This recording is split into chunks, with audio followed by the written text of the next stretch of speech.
G'day guys, Darren Mitchell here, and I trust you're doing well. In today's video, I'd like to share a few more thoughts on some of the perspective principles that can help us as leaders be even more effective when it comes to leading our teams through change, through challenge, through adversity, and certainly leading our teams in and through times of crisis.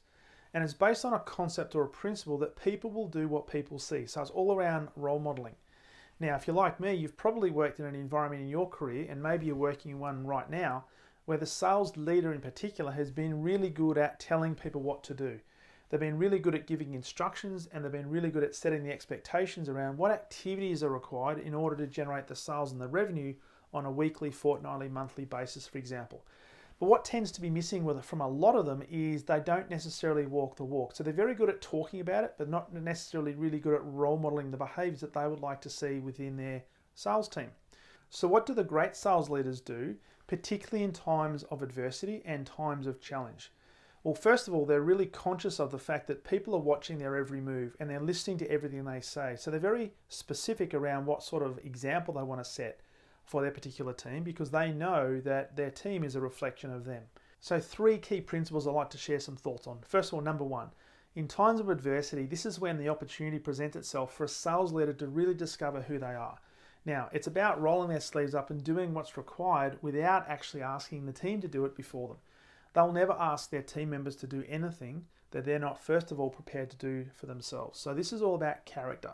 So in times of crisis, what do you find yourself doing? Do you find yourself leaning forward and looking at what you can do, looking at how you can be of service to others, or do you find yourself taking a step back and letting others pick up the slack and do what's necessary?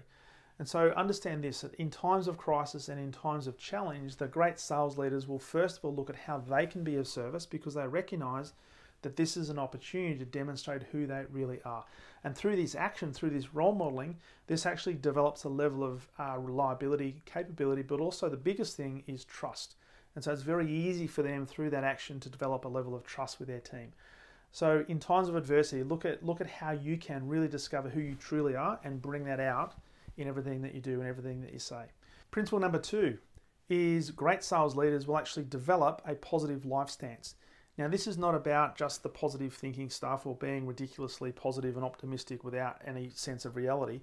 It's actually about looking at what happens in the moment, looking at what is happening within the environment, and understanding that good things and bad things happen. But it's what they choose to focus on. Again, as we talked about last week, they choose to focus on the things they have a level of control over. And so they also understand that when good things happen, also bad things are potentially going to happen as well, but they take a positive perspective to that.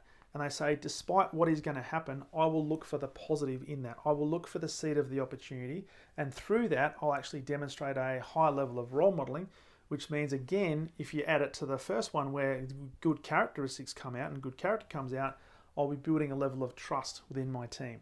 So develop a positive life stance. And please understand, this is not trying to be overly optimistic and saying the world is absolutely wonderful. It's recognizing what's going on in front of us. But in spite of what's happening in front of us, it's choosing to take a positive stance and looking for that opportunity. And the third principle is that great sales leaders recognize and realize that motions affect emotions. Now, it may be true that we don't necessarily have full control over how we feel. However, great sales leaders understand that our physiology can have an impact and play a part in changing the level of emotion that we actually have.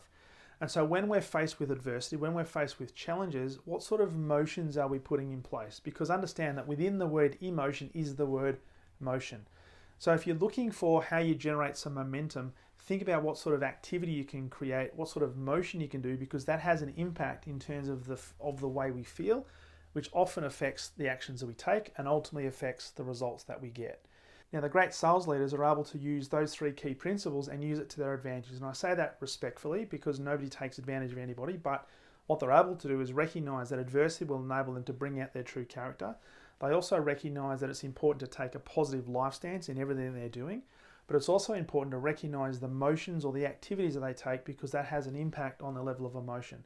And doing those 3 things well will actually demonstrate a positive level of role modeling, which can only create a level of trust that's higher within their sales team, and then promote activities within their sales teams to get through any time of challenge or any times of crisis. So hopefully those 3 principles can serve you and help you when it comes to building momentum and maintaining momentum with your sales team throughout these challenging times.